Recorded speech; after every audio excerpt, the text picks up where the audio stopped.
Hi guys, it's Darren from HotRodPN.com.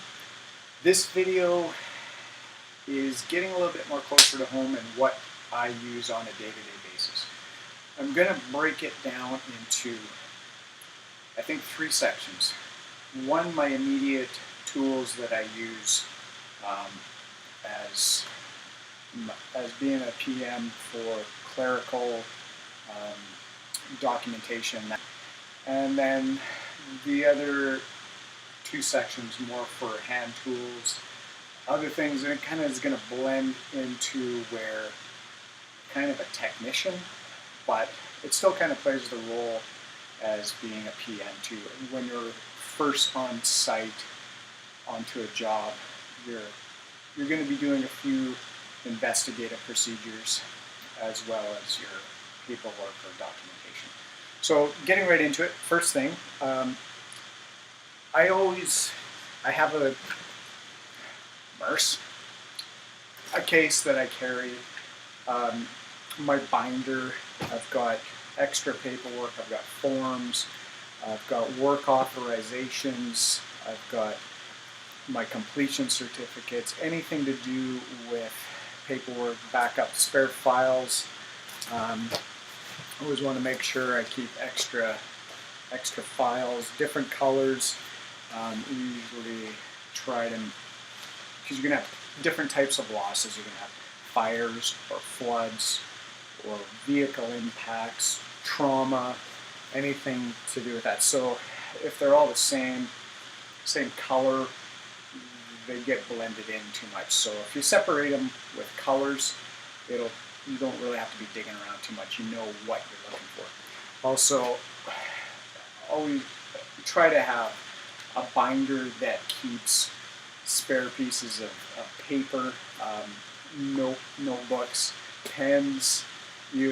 Just so you've got your business cards. You want to have slots for any other contractors that you come on site. I want to make sure that I get their paperwork. And then I've got all my work authorizations and everything that I need separated in its each little spot. And I've got tags. You pretty much know where everything is going to be. So you're going to have something that you can be walking around on site with, easy to open up, that you're going to have spare pens. Someone else may need a pen. I know it sounds kind of simple, but it's practical on the site. You're always, I want to have a moisture meter with me at all times. So this is, it's a product meter, which is great. It's an older vintage one, but it can do numerous things. It's a relic, but it's the Mac Daddy of them, and I really enjoy it. It's super sensitive, but it's got a bunch of attachments. So this is a non-penetrating meter. It doesn't poke holes into the drywall or into the wood, but what you do have is different settings. This one, it just attaches into the side. There's little input, 1/4 inch input, and what these are is they're probes that you can, sometimes if you're checking for insulation inside the wall, I'm going to want to pop off some baseboards, maybe drill a couple of holes in an exterior wall. Even with a lot of times in strata complexes or condos or townhouses, some of them are insulated in between the floors, so you can even take a light off, go in through where they cut the drywall. Instead of cutting the drywall, you can probe inside, and those are about 6 inches, 7 inches. Very handy. Another attachment is I've got the penetrating pins. So same thing, pop it into the 1/4 inch, and you got your settings for each one. This is all connected. Just pop the cap off, and you're ready to rock and roll. It just goes into, they're just the pins that penetrate into drywall, can penetrate into hardwood flooring, and it reads on your meter too. There's also for psychrometry, which I wouldn't mind making a video on that at one point. Just it's all the signs of drying. You want to measure humidity, how trying to pull that humidity out of the home. So you want to register, you want to document it, how much, what the temperature is in the air outside and inside. Figure out, there's ways of documenting that. It'll go into a whole bunch of more the science of it in a different video. But there's a little attachment that you can put on the end of it too. There's a little hole on the end that you can just put that little sensor in. It takes a few minutes, maybe 10 minutes to start reading it and registering, but you can collect all your data that way. Always having a digital camera, that's something that you have to. It's just part of the game. It's always your first steps onto the property. That's your first site, picture of the address, and then go to the source, take a picture of the source, and work your way out as you're going to the furthest point that's affected. And yeah, that's, then when you get back into the office, dump it into your drive, and then you've got it so you can send it to whoever needs to, your adjuster that you're working with, your property manager, or whomever. I always have two different tapes. I've got my regular standard measuring tape, and then I've always got this on hand that it's my digital laser measure. It's good sometimes when there's a lot of contents in a room. You can just pop it over top of the different areas and measure it out. Sometimes you need a little bit more detailed measurements, so that's where your standard tape measure goes. That's key to have. I'm so partial to having a tablet. I said once before, I'm in the Apple ecosystem, and it works hand in hand. My business phone is an iPhone, so I got the mini, and it works seamless together. You're doing your diagrams. I use a dictation application in here, so I'm doing my scopes, both emergency and the rebuild scopes. I'm dictating them. I'm also doing laying out my diagrams so that and then I'll get into, that'll be a whole different video too. I think it's there's a pretty good couple of good apps for roof diagrams, so that's something good. But tablets are fantastic. Everything's mobile now. Everything's real time information as quick as you can get it. Kind of the bar's been creeping up, so you kind of got to go with the trend, right? That's kind of the main part of my kit that I have, that when I go on site initially, that's what I have all pretty much in here. It's all compact and ready to go with my person at all times. So that's, I'm going to get a glass of water.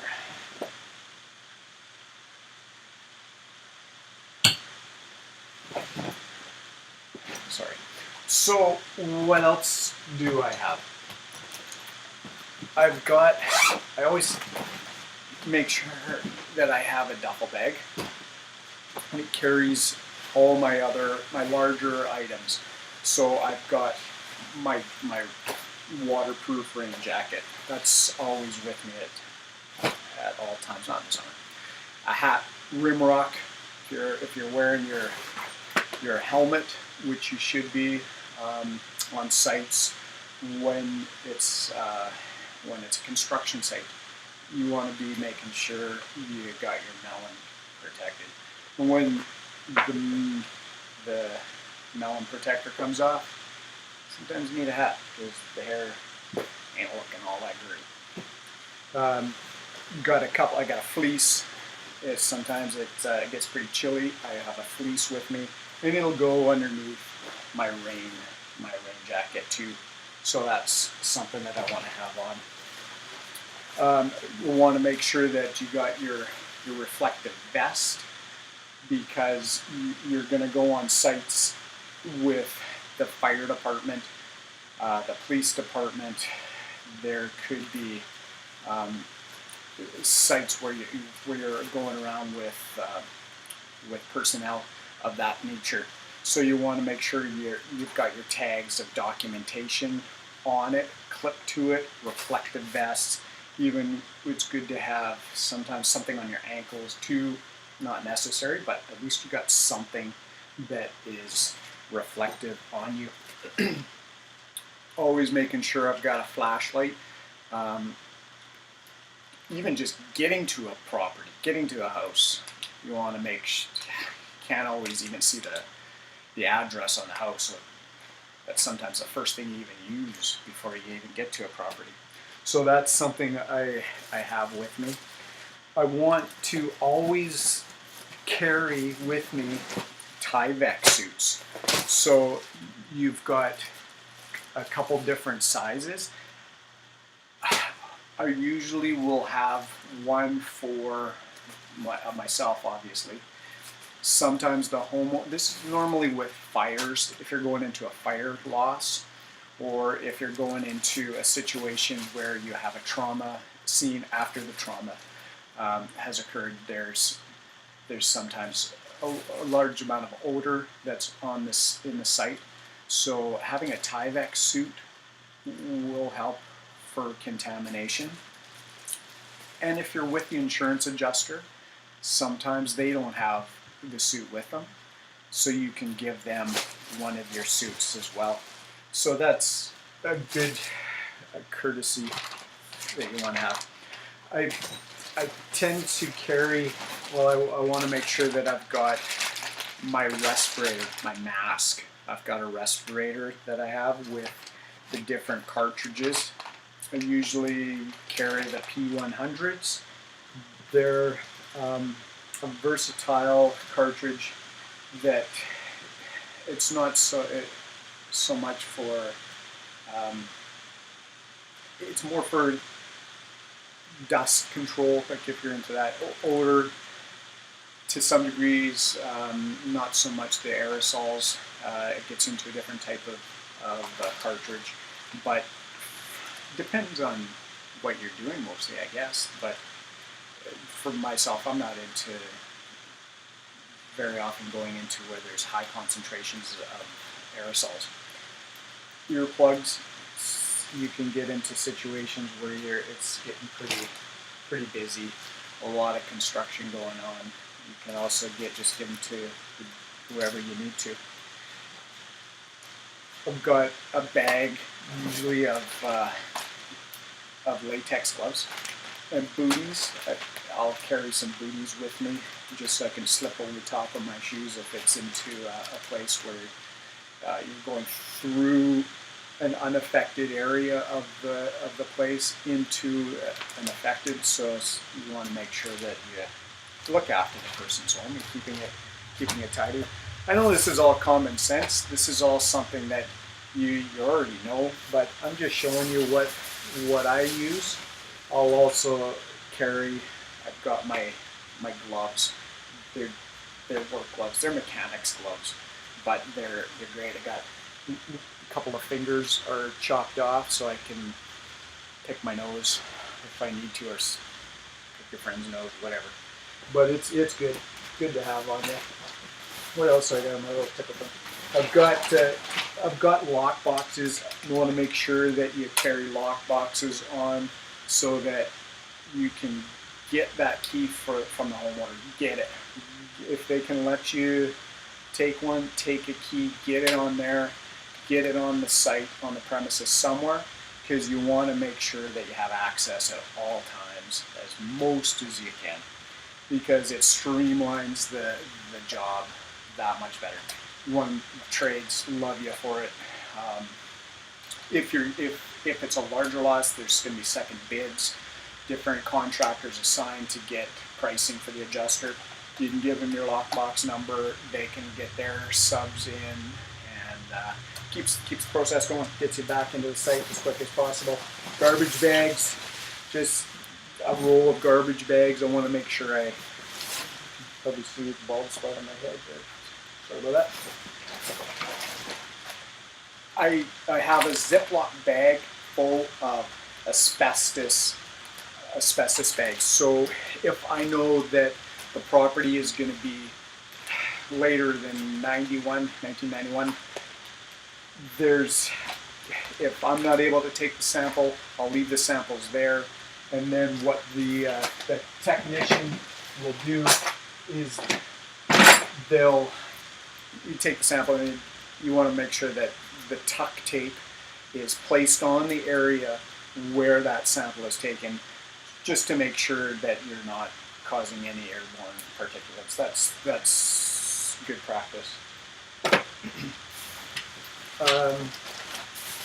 There's not really a lot more. I've got spare sprinkler head escutcheons, just in case. I don't know, never used them. I've taken a lot off, but then I seem to accumulate a bunch and then have to deal with them later trying to find them, but I guess that's where they are. I always have vitamins. That's it for my duffel bag. So that's pretty key. I think that's pretty well-rounded bunch of tools that you need.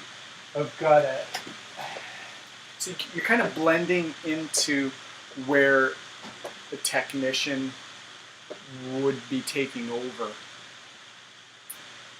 Your role is to get there and qualify the loss, find out what the source is, and get your paperwork in order, get your documentation. So you're not really, shouldn't be on the tools too much, but it's nice to have them when you need them and you can't get a technician there, a lead hand, for a while. So sometimes you've got to pop off baseboards. Speaking of baseboards, I usually have a couple of pry bars.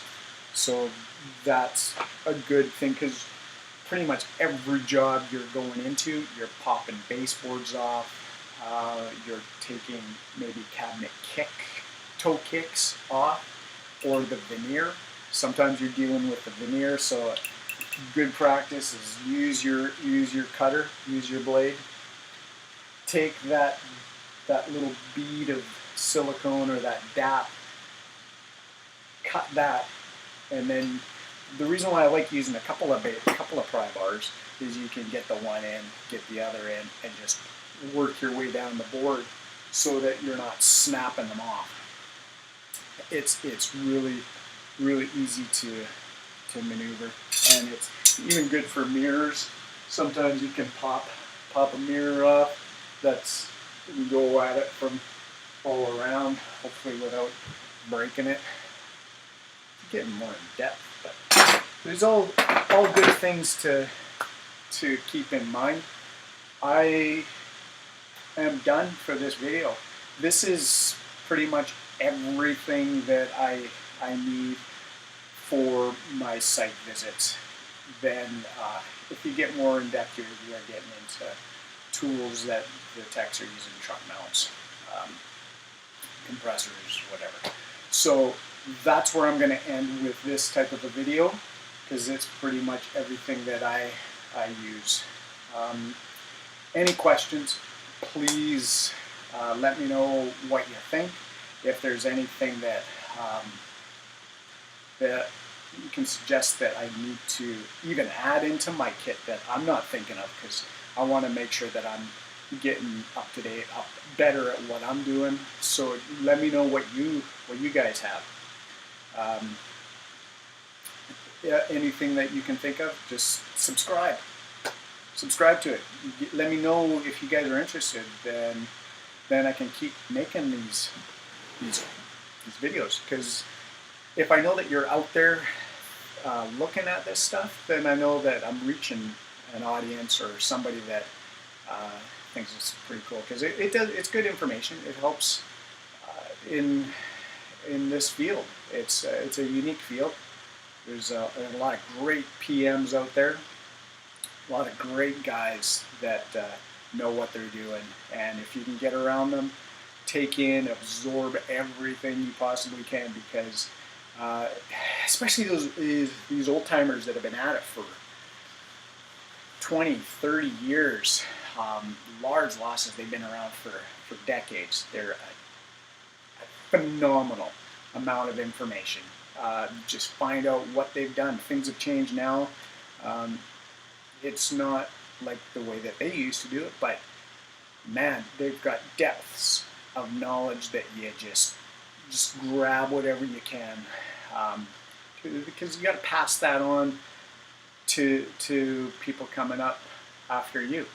So you got to share the information. You've got to get better at what you do. You got to involve the people around you. You got to make whoever's connected with you better, and hence it makes you better. So subscribe, comment, and let me know what you think. I'll end for now.